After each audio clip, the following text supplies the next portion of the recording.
नमस्कार, स्वागत है आपका। आप देख रहे हैं अपना बिहार। मैं हूं आपके साथ सुमित झा और शुरुआत सबसे बड़ी खबर से। बिहार के सियासी गलियारे में आज सबसे बड़ी खबर, बिहार विधान परिषद चुनाव के पहले राष्ट्रीय जनता दल में बड़ी टूट हुई है। आरजेडी के 5 विधान पार्षदों ने एक साथ पार्टी छोड़ दी है। एमएलसी संजय प्रसाद, कमर आलम, राधाचरण सेठ, रणविजय सिंह और दिलीप राय ने आरजेडी छोड़ दी है। इस्तीफा देने वाले सभी विधान परिषद पहुंचे। उन्होंने विधान परिषद के सभापति से मुलाकात की। आरजेडी से इस्तीफा देने वाले कई नेता लालू प्रसाद के काफी करीबी भी रहे हैं, लेकिन वो तेजस्वी यादव के नेतृत्व से खुश नहीं थे, जिसके बाद सभी ने पार्टी को अलविदा कह दिया। आरजेडी से इस्तीफा देने के बाद सभी एमएलसी जेडीयू में शामिल हो गए हैं। इस्तीफा देने के बाद एमएलसी जेडीयू सांसद ललन सिंह के आवास पर पहुंचे हुए हैं। बिहार विधान परिषद में आरजेडी से 8 एमएलसी थे, अब सिर्फ 3 रह गए हैं। ये बड़ी खबर, आरजेडी के लिए बड़ा झटका।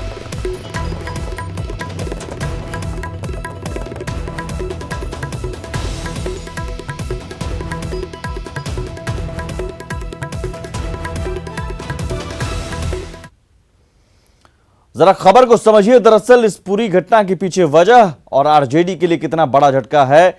दरअसल 5 एमएलसी का इस्तीफा जाहिर है आरजेडी के लिए एक बड़ा झटका है, खासतौर पर तब जबकि चुनावी साल है।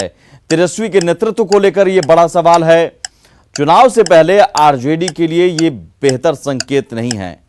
5 एमएलसी के इस्तीफे से अब आरजेडी पर प्रेशर पड़ेगा। लालू की गैर मौजूदगी जाहिर है पार्टी को खल रही है। ये बड़ी बात कि तेजस्वी यादव के नेतृत्व में पार्टी एकजुट होने को तैयार नहीं है। वहीं आरजेडी को एक और बड़ा झटका लगा है। पार्टी के राष्ट्रीय उपाध्यक्ष रघुवंश प्रसाद सिंह ने भी अपने पद से इस्तीफा दे दिया है। बताया जा रहा है कि रघुवंश प्रसाद सिंह पूर्व सांसद रामा सिंह को आरजेडी में शामिल कराए जाने की खबरों से नाराज हैं और इसी को लेकर रघुवंश प्रसाद सिंह ने राष्ट्रीय उपाध्यक्ष के पद से इस्तीफा दे दिया है। गौरतलब है कि 2014 में वैशाली से रघुवंश प्रसाद सिंह को रामा सिंह नहीं हराया था और शुरू से ही रामा सिंह रघुवंश प्रसाद और लालू प्रसाद के कट्टर विरोधी रहे हैं।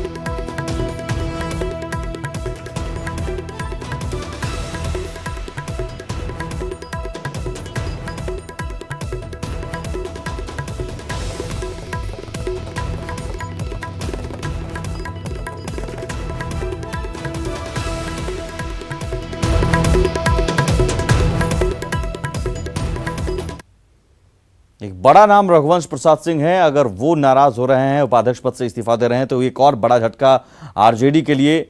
रघुवंश प्रसाद का इस्तीफा आरजेडी के लिए बड़ा झटका है। रघुवंश प्रसाद की नाराजगी तेजस्वी के नेतृत्व पर सवाल है एक बार फिर से कि तेजस्वी यादव कहीं ना कहीं सभी को साथ लेकर चल पाने में सक्षम नहीं है। रामा सिंह को साथ लेना आरजेडी की एक बड़ी चूक मानी जा रही है। आरजेडी को मजबूती देने वालों की अनदेखी कहीं न कहीं भारी पड़ सकती है। ये तमाम वो बातें जो तेजस्वी यादव को देखना होगा, समझना होगा, क्योंकि आरजेडी में लगातार झटका मिल रहा है। आरजेडी को चुनाव से पहले आरजेडी को 2 बड़े झटके, जी हां, आज 2 बड़े झटके मिले हैं। 2 तस्वीरें आपको हम दिखाने जा रहे हैं और इन 2 तस्वीरों के जरिए समझिए कि कितना बड़ा झटका। एक तरफ रघुवंश प्रसाद सिंह और 5 एमएलसी जिन्होंने आज आरजेडी का साथ छोड़ दिया, पहला बड़ा झटका। और दूसरी तस्वीर में रघुवंश प्रसाद सिंह, वो कद्दावर नेता जो लालू यादव के सबसे पुराने साथी रहे हैं और उस दौर में जब लालू यादव संघर्ष कर रहे थे, लालू यादव खुद को खड़ा कर रहे थे, उस दौर के साथी रहे हैं रघुवंश प्रसाद सिंह। आरजेडी को, पार्टी को खड़ा करने में, लालू का साथ देने में रघुवंश प्रसाद सिंह का अहम योगदान रहा है। और आज वो नाराज अगर हैं, उपाध्यक्ष पद से इस्तीफा दे रहे हैं, तो कहीं न कहीं तेजस्वी यादव के नेतृत्व को लेकर यह सवाल उठ रहा है।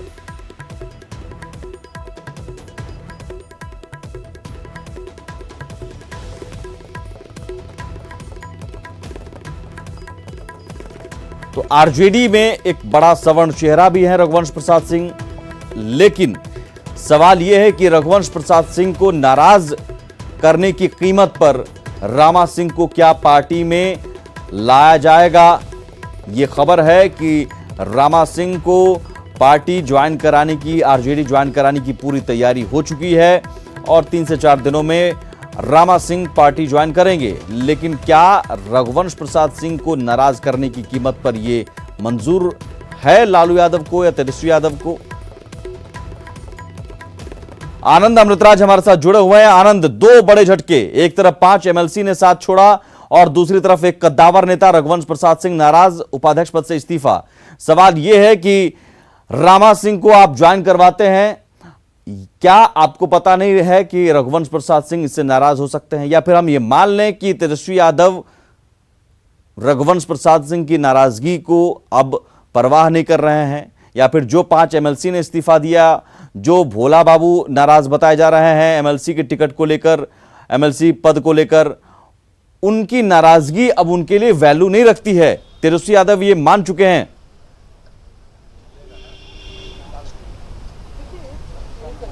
देखिए सुमित, कई तरह की बातें हैं। आपको याद होगा वैशाली लोकसभा जब चुनाव हो रहा था 2014 में, उस वक्त रघुवंश सिंह रामा सिंह से हार गए थे और उस समय भी काफ़ी सवाल उठे थे कि रामा सिंह जैसे व्यक्तित्व ने रघुवंश सिंह जैसे नेता को हरा दिया।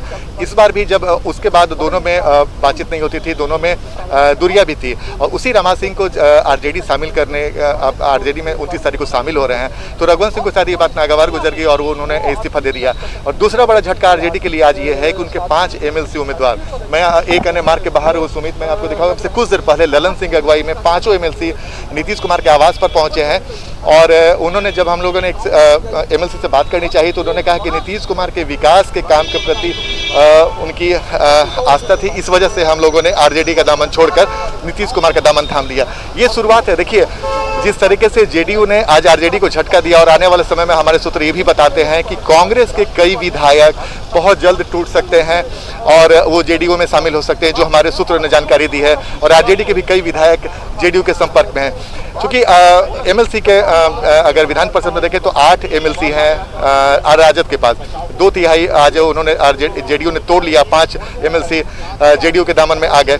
तो जाहिर तौर पे जेडीयू की पूरी कोशिश है कि विधानसभा चुनाव के पहले, और कई बार सुमित हम लोगों ने खबर भी चलाया था कि कई बार जेडीयू की तरफ से ये दावा किया जाता था कि बहुत जल्द आरजेडी और कांग्रेस के कई बड़े नेता हमारे पार्टी में शामिल होंगे, और उसकी शुरुआत जिस तरीके से धमाकेदार तरीके से जेडीयू ने की है, उससे इस संकेत साफ है कि आने वाले सवाल ये है कि क्या कई और बड़ी रघुवंश प्रसाद अगर नाराज होंगे, ये तो जाहिर है, पता है, होना चाहिए था कि रामा सिंह को अगर आप लाएंगे तो रघुवंश प्रसाद सिंह नाराज होंगे, तो हम ये मान लें कि रघुवंश प्रसाद सिंह की नाराजगी का कोई वैल्यू नहीं रहा अब तेजस्वी यादव की नजर में।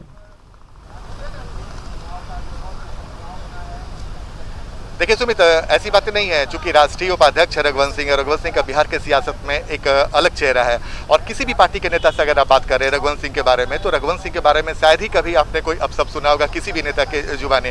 तो रघुवंश सिंह वो नेता है बिहार के सियासत के जिनके अपनी काफ़ी इज्जत है। वो भले ही आरजेडी में हो, लेकिन उनके तमाम पार्टियों में उनके शुभचिंतक है, उनके इज्जत करने वाले लोग हैं। और अगर आरजेडी से उन्होंने इस्तीफा दिया है तो कोई सगो-सुबा नहीं है कि कल के तारीख में आपको ये सुनने को मिल जाए कि जेडीयू की तरफ से या फिर बीजेपी की तरफ से रघुवंश सिंह को ऑफर मिल जाए कि आप हमारे पार्टी में शामिल होइए। ठीक है, जल्दी से उन 5 एमएलसी के बारे में बताइए जो 5 एमएलसी ने इस्तीफा दिया, जेडीयू ज्वाइन कर रहे हैं। आपने कहा कि अभी सीएम आवास पहुंचे हैं ललन सिंह की अगुवाई में। क्या वो 5 नाम ऐसे भी हैं जिनमें पहले से ही कहीं ना कहीं बगावत की आवाज उन्होंने बुलंद की हो, या फिर ये सब कुछ अचानक हुआ?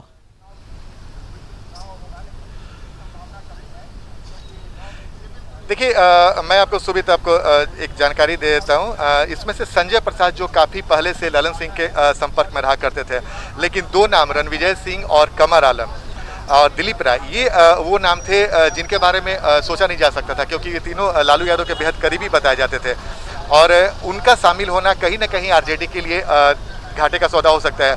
इसमें राधाचरण सेठ जो आरजेडी के बहुत कट्टर समर्थक माने जाते थे और आरजेडी ने उन्हें एमएलसी भी बनाया था, और आरा जो भोजपुर का क्षेत्र है वहाँ पे उनकी अच्छी पकड़ भी मानी जाती है। संजय प्रसाद जो काफ़ी दिनों से, जैसे कि मैंने आपको बताया, कि ललन सिंह के संपर्क में थे। रणविजय सिंह जिनको पिछली बार मौका मिला था एमएलसी का। उसके अलावा दिलीप राय और कमरे आलम बहुत महत्वपूर्ण चेहरा है, क्योंकि राष्ट्रीय महासचिव भी हैं कमरे आलम। राजद के रह चुके हैं और लालू यादव के करीबी माना जाते हैं, एक मुस्लिम चेहरा भी थे। अगर उन्होंने आरजेडी का दामन छोड़कर जेडीयू का दामन थामा तो कहीं ना कहीं आरजेडी के लिए बहुत बड़ा झटका है और आरजेडी इस झटके से कैसे उभरती ये देखना दिलचस्प होगा। लेकिन इतना तो तय है कि आज जेडीयू ने 5 एमएलसी उम्मीदवार 5 एमएलसी जो कैंडिडेट थे उनको सिर पर नहीं तोड़ा है, बल्कि जेडीयू ने एक आरजेडी को मैसेज देने की कोशिश की है। क्योंकि कुछ दिन पहले ही आपको याद होगा कि जेडीयू के एक नेता थे वो पार्टी छोड़कर आरजेडी में शामिल हो गए थे। उस समय जेडीयू के जो हमारे सूत्र थे उन्होंने बताया था कि इंतजार कीजिए, बहुत जल्द बड़ा धमाका होगा और आज वो धमाका दिख गया।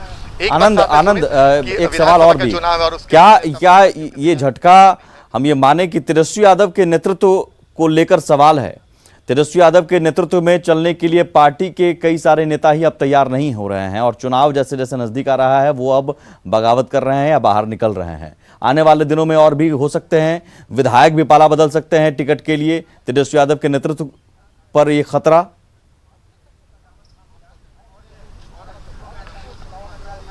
देखिए कहीं ना कहीं सवाल तो उठेगा।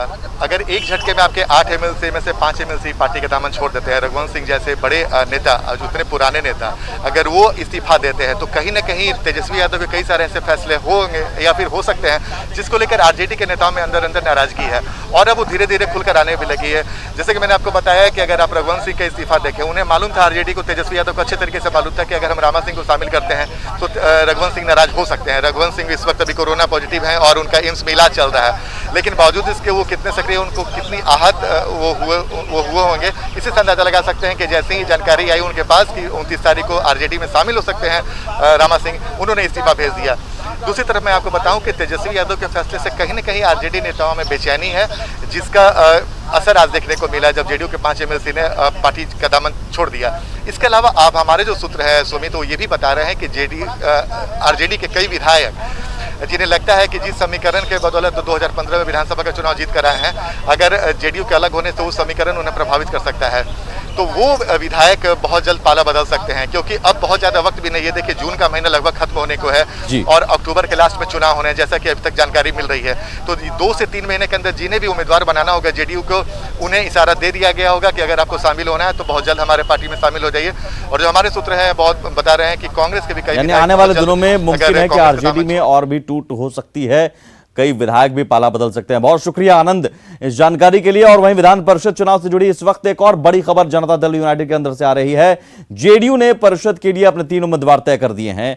नीतीश कुमार अपनी पार्टी से जिन 3 लोगों को विधान परिषद भेज रहे हैं उनमें पूर्व विधान पार्षद गुलाम गौस के अलावे मोतिहारी से आने वाले जेडीयू के नेता भीष्म सहनी और साथ ही कुमुद वर्मा का नाम शामिल है। ये तीनों विधान परिषद के लिए नामांकन करेंगे। गुलाम गौस से आरजेडी छोड़कर जेडीयू में आए थे, इनको नीतीश कुमार ने एक बार फिर से विधान परिषद भेजने का फैसला किया है। जबकि कुमुद वर्मा जहानाबाद से आती हैं, जबकि भवन निर्माण मंत्री अशोक चौधरी राज्यपाल कोटे से विधान परिषद जाएंगे।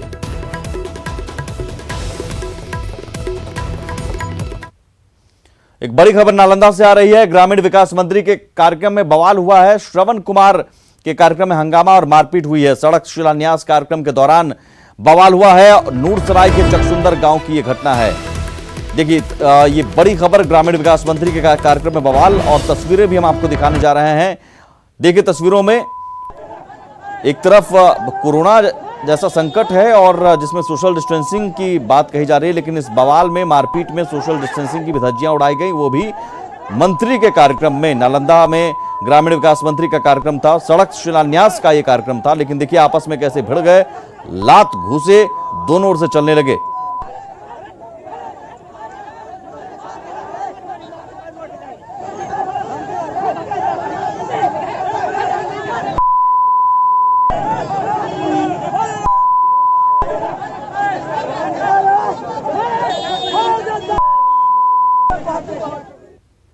सुंदरपुर के लिए रोड जा रहा है, तो इसका दोनों गांव के लिए मतलब हम लोग को सोच रहे थे कि दोनों के गांव का है रोड, लेकिन पर्सनल रोड बन रहा है सुंदरपुर के लिए, मकानपुर के इसमें बर्बाद किया जा रहा है। जैसे थोड़ा थोड़ा छोड़ रहा है तो खेत वाला जो है ना, खेत वाला कुल मिला लेगा खाई को, तो खाई खत्म हो जाएगा और रोड रह जाएगा। यही तो मामला है। मारपीट इसीलिए लोग कर रहा है कि मतलब हमारा ठीक है, ये है, विधायक जी सब करवाते हैं। तो वहां के लोगों में नाराजगी इस बात को लेकर है कि जो रोड बनने जा रहा है, जो सड़क बनने जा रही है, वो 2 गांव के लिए होनी चाहिए, लेकिन एक गांव के लिए सिर्फ बनाई जा रही है। दूसरे गांव की जमीन का उसमें इस्तेमाल हो रहा है, जैसा कि आपने सुना वहां स्थानीय निवासी को। और उसी का शिलान्यास करने गए थे मंत्री जी श्रवण कुमार, लेकिन उनके कार्यक्रम में हंगामा और मारपीट। बांधों पर भारत नेपाल के बीच अब सहमति बन गई है, ये बड़ी खबर और बिहार के लिए राहत की खबर। एप्लेक्स बांध मरम्मत को लेकर सहमति बन गई है। शर्तों के साथ अब मरम्मत काम शुरू होगा। मजदूरों अभियंताओं को कोरोना रिपोर्ट देनी होगी। सिर्फ मरम्मत कार्य ही जल संसाधन विभाग कर सकेगा। अभियंताओं के साथ एसडीएम विशाल राज की बातचीत। नेपाल के अधिकारियों के साथ बातचीत में सहमति बन गई है। नेपाल की ओर से तकरार पर अब विराम लग गया है।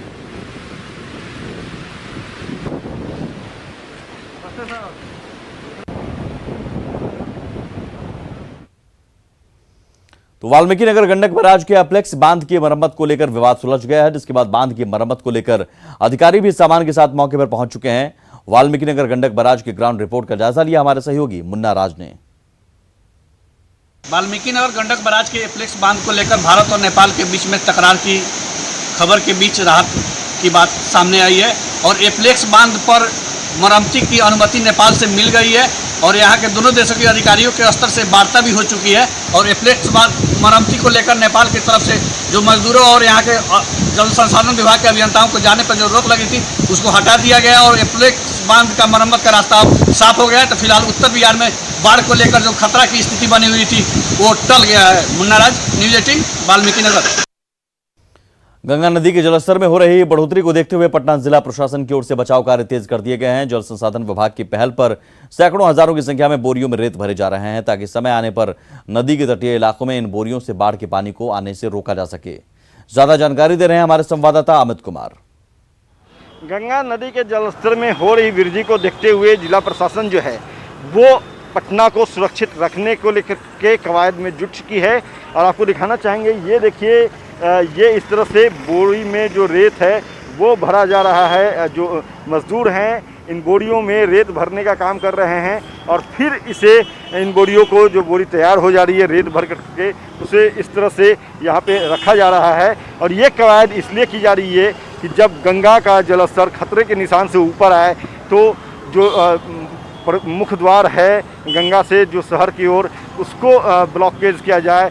जहाँ जो संवेदनशील घाट है, सुरक्षित घाट है, वहाँ पे इन बोरियों भरी रेत को जो है रखा जा सके और जो तटबंध है उसे सुरक्षित रखा जाए। तो यहाँ लोग भी हैं, इनसे भी जान लेते हैं। ये बताइए, ये तैयारी जो है जिला प्रशासन की तरफ से की जा रही है? जी, ये बिहार सरकार जल संसाधन विभाग दीघा डिवीज़न से किया जा रहा है। जो हम लोग का ये घाट और जो डेंजर होता है उसके सुरक्षा के लिए उसको देखते हुए दिया जाता है और उसी को तहत हम लोग इसकी तैयारी करते हैं पहले से। जो पानी एकाएक आता है उसकी सुरक्षा के लिए ये सरकार दी जाती है और इसको हम लोग तैयारी करके रखते हैं। बिल्कुल। क्या नाम हुआ आपका? मेरा विशाल कुमार, हम संवेदक हुए। ये विशाल कुमार हैं, ये संवेदक हैं, ठेकेदार हैं। ये बता रहे हैं कि इस तरह से बोरी जो है वो भरा जा रहा है और इन बोरियों में रेत भर के तैयार किया जा रहा है ताकि जो है गंगा का जलस्तर जब बढ़े तो तटबंध को सुरक्षित रखा जा सके, शहर को सुरक्षित रखा जा सके। कैमरा पर्सन नीलमणि के साथ अमित कुमार, न्यूज 18, पटना। पटना से बड़ी खबर है, जहां बेऊर इलाके में एक रिटायर्ड डीएसपी ने खुद को गोली मारकर आत्महत्या कर ली। घटना मित्र मंडली कॉलोनी की है, जहां रिटायर्ड डीएसपी के चंद्रा ने आज सुबह अपने आवास पर ही खुद को गोली मार ली, जिससे मौके पर ही उनकी मौत हो गई। के चंद्रा ने सुसाइड को लेकर एक नोट भी छोड़ा है, जिसमें उन्होंने अपने पड़ोसी संतोष कुमार सिन्हा पर मानसिक प्रताड़ना का आरोप लगाया है। सुसाइड नोट के मुताबिक संतोष कुमार सिन्हा ने रोड पर रबिश गिरा दिया था, जिससे बारिश का पानी रिटायर्ड डीएसपी के घर में घुस रहा था। इसे लेकर के चंद्रा ने नगर निगम से भी कई बार गुहार लगाई थी, लेकिन कोई कार्रवाई नहीं हुई, जिसके बाद मानसिक प्रताड़ना से तंग आकर उन्होंने सर्विस रिवॉल्वर से खुद को गोली मार ली।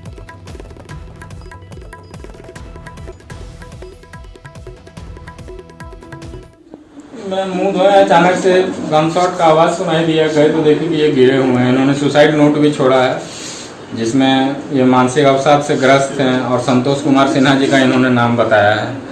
उनके वजह से इन्होंने सुसाइड किया है। संतोष कुमार सिन्हा कौन है? जी, संतोष कुमार सिन्हा हमारे ये कॉलोनी में रहते हैं। पटना से एक और बड़ी खबर, बाढ़ मर्डर मामले में बवाल हो रहा है। युवक की गोली मारकर हत्या हुई थी और इस हत्या के बाद गुस्साए लोगों ने सड़क पर हंगामा शुरू कर दिया है। भीड़ ने शव को बाढ़ पुल से छीन लिया। NH 31 पर अब शव रखकर जाम किया है लोगों ने। हॉस्पिटल के पास सड़क पर हंगामा हो रहा है। बाढ़ में एक युवक की गोली मारकर हत्या की गई थी, जिसके बाद लोगों में आक्रोश फूट पड़ा और पुलिस से उस युवक का शव छीनकर शव के साथ सड़क पर जाम कर चुके हैं।